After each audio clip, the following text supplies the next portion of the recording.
Horror कहानियां थी। रहस्यमयी गर्भ। 60 वर्ष की उर्मिला शहर के बाहरी हिस्से में अपने छोटे से घर में अकेली रहा करती थी। एक रात शहर में बहुत जोर का तूफान आया। जोर जोर से हवाएं और आंधी तूफान के साथ तेज बारिश होने लगी। उन आवाजों को सुनकर कोई भी घबरा जाता, लेकिन उर्मिला घर के सारे खिड़की दरवाजे बंद कर गहरी नींद में सो रही थी। रात के लगभग 12 बजे होंगे कि किसी ने उर्मिला के घर का दरवाजा खटखटाया। दरवाजे के खटखटाने की आवाज सुनकर उर्मिला की नींद खुलती है। आखिर इतनी रात को कौन आया होगा? उर्मिला जाकर दरवाजा खोलती है तो सामने लगभग 26 साल की बेहद सुंदर लड़की को खड़ा देख हैरान रह जाती है। कौन हो बेटा, और इतनी रात को इतने भयंकर तूफान में कहाँ भटक रही हो? चाची, आपने मुझे पहचाना नहीं? मैं आपकी दूर की रिश्तेदार शालिनी। अरे हाँ, बचपन में तुझे देखा था। इतनी जवान हो गई है, कैसे पहचान में आती। लेकिन तू यहाँ क्या कर रही है, और वो भी ऐसी अंधेरी तूफान भरी रात में? उर्मिला की बात सुनते ही शालिनी की आंखों से आंसू बहने लगे। वो फूट फूट कर रोने लगी। ये देखकर उर्मिला को कुछ समझ में नहीं आया और उसने शालिनी का हाथ पकड़कर घर के अंदर आने के लिए कहा। जैसे ही शालिनी घर के अंदर रोशनी में आई, उर्मिला की नजर उसके पेट की तरफ गई, जिसे देखकर ये साफ पता चल रहा था कि वो प्रेग्नेंट है। अरे तू तो पेट से है। ऐसी हालत में इतने भयंकर तूफान में आधी रात को बाहर भटक रही है। आखिर बात क्या है बेटा, मुझे सब कुछ साफ साफ बता। क्या बताऊं चाची, ये सब जिसकी वजह से हुआ है उसके बारे में बताने में भी मुझे शर्म आती है।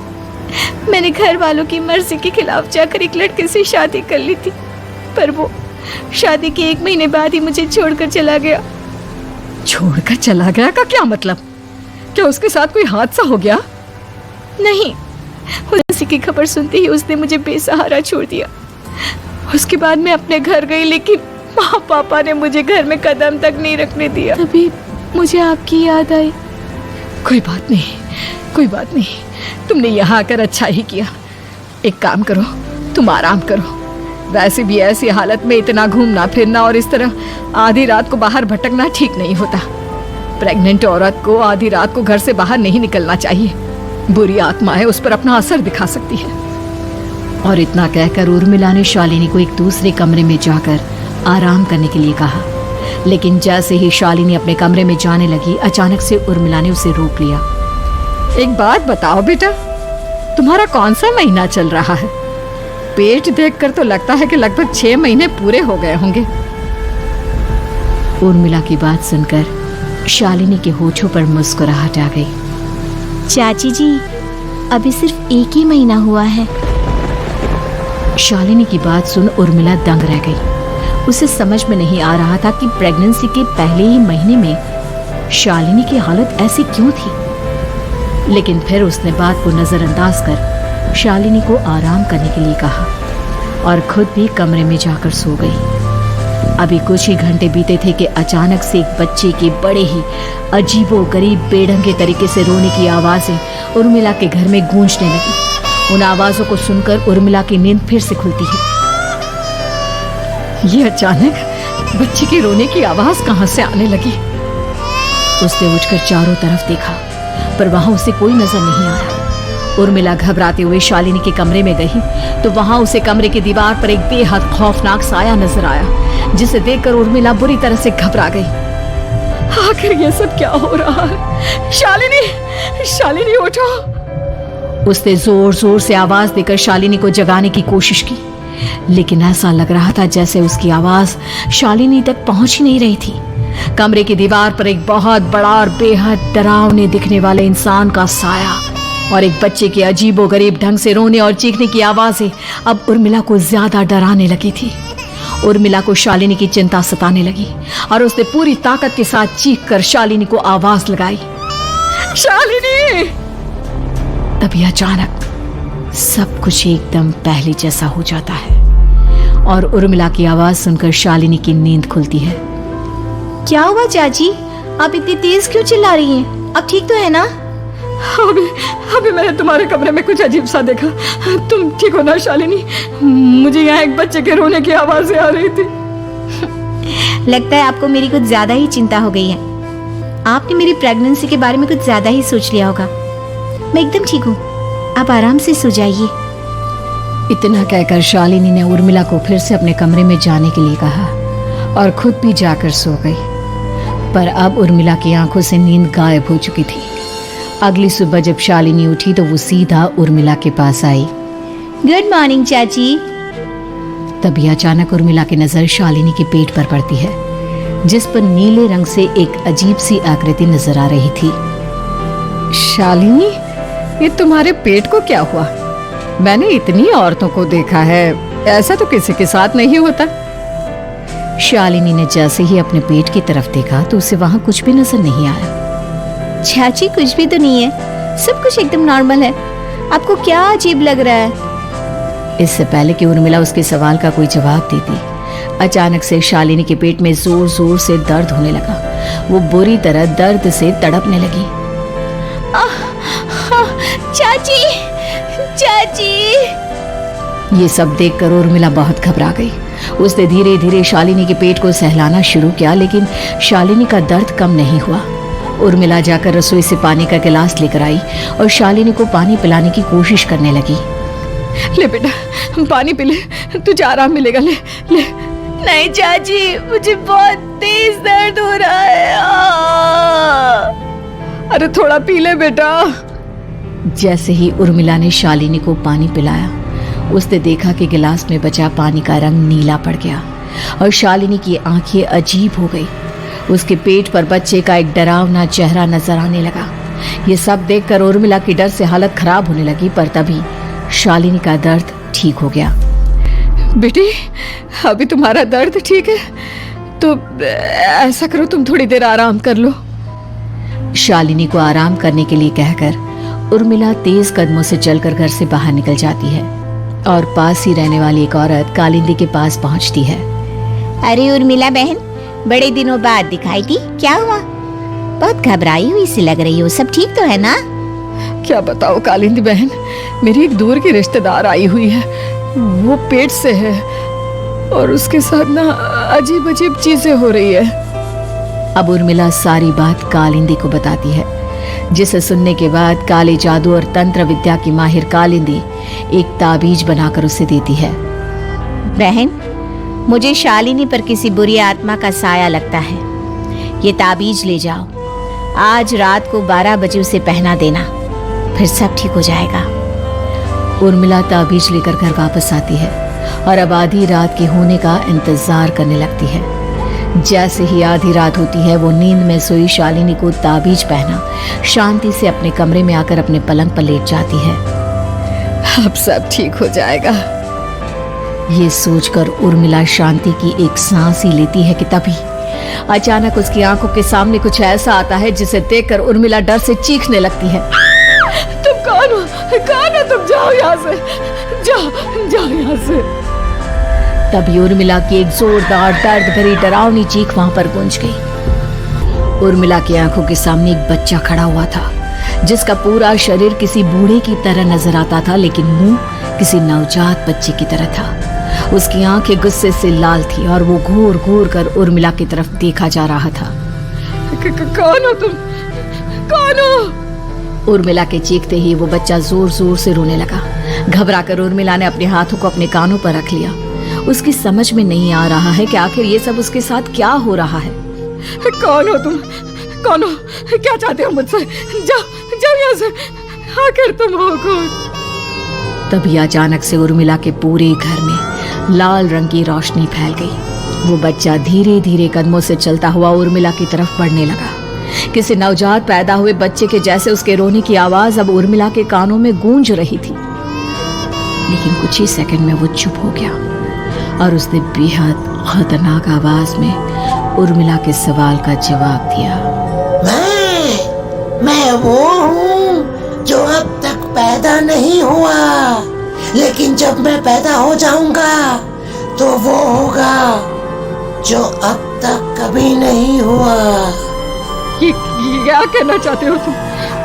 ऐसा क्या हुआ जो अब तक नहीं हुआ? तबाही होगी, तबाही। सब कुछ खत्म हो जाएगा और ये जो लड़की मुझे जन्म देने वाली है, मैं उसका खून पी जाऊंगा, सारा खून।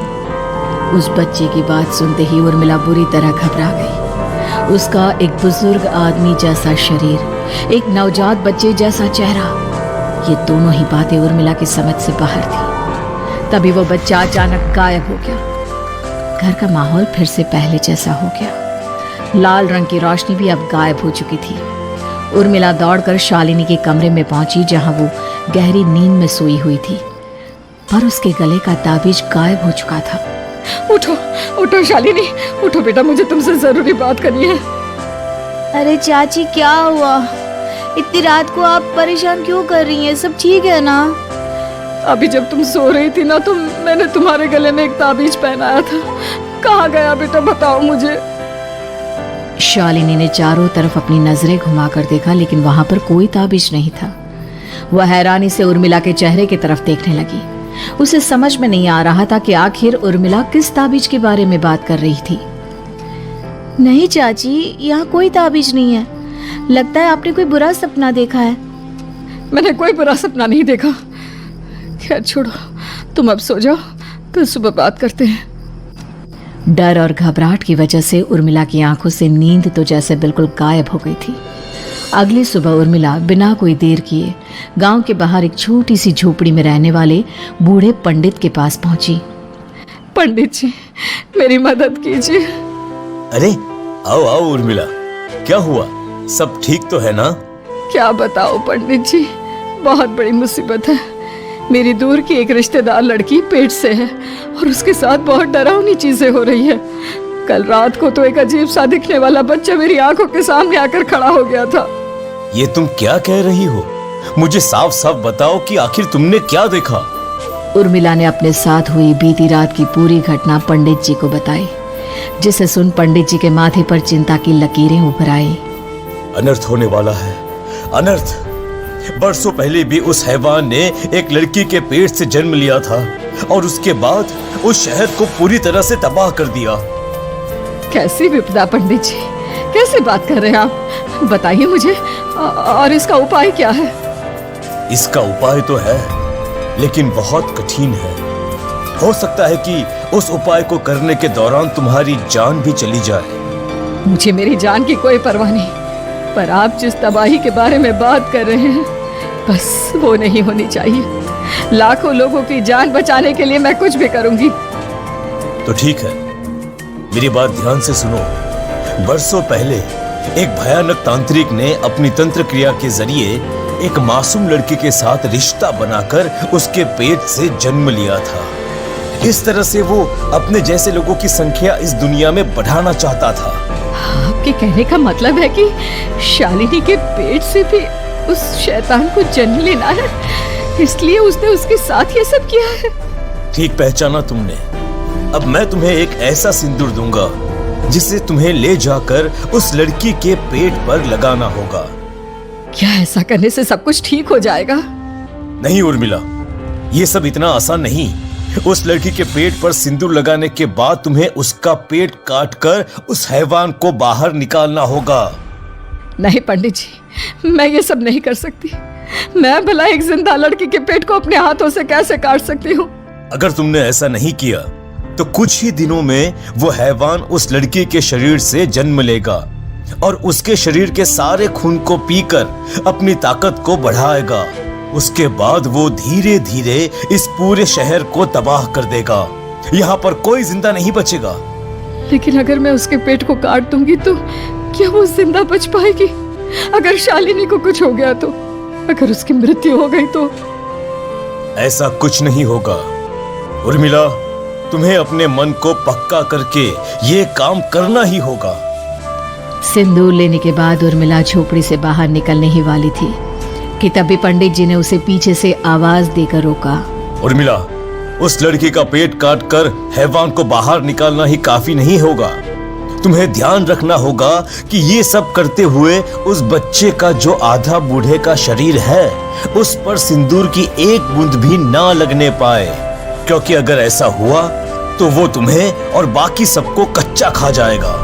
पंडित जी की बात सुन उर्मिला की आंखें फटी रह गई और उसके शरीर में डर की लहर दौड़ गई। फिर भी उसने हिम्मत की। ठीक है पंडित जी, मैं पूरी कोशिश करूंगी कि मैं उस हैवान को वहीं के वहीं खत्म कर पाऊं। इसके बाद उर्मिला तेज कदमों के साथ घर वापस आती है। दिन बीतता है, रात का अंधेरा छाने लगता है। शालिनी खाना खाकर सोने चली जाती है और उर्मिला लगातार उसके गहरी नींद में सो जाने का इंतजार करने लगती है। जिसके बाद उर्मिला दबे कदमों से शालिनी के कमरे में पहुंच गई। मुझे ये करना ही होगा। अब उर्मिला ने धीरे धीरे शालिनी के पेट पर पंडित जी का दिया सिंदूर लगाना शुरू किया। उर्मिला के हाथ बुरी तरह से कांप रहे थे। उसके एक हाथ में चाकू था जिससे वो पेट काटने वाली थी। उर्मिला ने एक नजर शालिनी के चेहरे की तरफ देखा और फिर डरते हुए उसके पेट पर चाकू चलाना शुरू किया। कमाल है, मैं इसका पेट काट रही हूँ और ये आराम से सो रही है। इसे दर्द नहीं हो रहा क्या? तभी अचानक उर्मिला के कानों में बच्चे की रोने की आवाज सुनाई देने लगी। उसने घबराकर चारों तरफ देखा पर वहां पर कोई नहीं था। बस रोने की आवाज लगातार आ रही थी। उर्मिला बिना रुके लगातार शालिनी के पेट को काटती रही। उसे इस बात का भी ध्यान रखना था कि सिंदूर बच्चे के बूढ़े आदमी वाली शरीर के हिस्से पर ना लगे। कुछ ही देर में वो हैवानी बच्चा उर्मिला के हाथों में था। उसने बड़ी ही सावधानी से उस बच्चे को बाहर निकाला और पंडित जी के कहे अनुसार उसे घर से दूर जलाने के लिए ले गई। पर तभी उसके सामने वही बूढ़े शरीर और बच्चे के चेहरे वाला बच्चा आ गया। अपनी गोद में और सामने भी बच्चे को देखकर उर्मिला हैरान रह गई। मुझे मारोगी? मुझे इतनी हिम्मत कैसे आ गई तुम्हारी? तुम पैदा नहीं हुए हो और मुझे पता है जब तक तुम्हारा जन्म नहीं हो जाता तो मुझे कुछ नहीं कर सकते। इतना बोलते ही उर्मिला तुरंत उस बच्चे को घास के ढेर पर फेंक कर उसमें आग लगा देती है। जिसके तुरंत बाद वो बूढ़े आदमी के शरीर और बच्चे के चेहरे वाला अजीब तांत्रिक का भूत भी वहां से गायब हो जाता है। कुछ देर बाद उर्मिला घर पहुंचती है तो वो ये देखकर हैरान रह जाती है कि शालिनी का पेट अपने आप जुड़ चुका था। शुक्र है भगवान का और उन पंडित जी का, अब सब ठीक हो जाएगा। सुबह शालिनी सोकर उठती है तो अपना पेट देख पूरी तरह घबरा जाती है। चाची, चाची ये सब क्या हो गया? मेरा पेट अचानक कम कैसे हो गया? मेरा बच्चा कहाँ गया चाची? बेटी, वो बच्चा नहीं एक खतरनाक तांत्रिक था जो तुम्हारे कोख से जन्म लेकर सबको मार देना चाहता था। पैदा होते ही तुम्हारी जान भी ले लेता, इसलिए मैंने पंडित जी के बताए उपाय से उसका खात्मा कर दिया है। अब सब ठीक है। शालिनी को उर्मिला की बात समझ में नहीं आती। जिसके बाद शालिनी को पूरी बात उर्मिला आराम से समझाती है। अब वो दोनों ही भगवान का शुक्र अदा करती हैं और एक साथ रहने लगती हैं।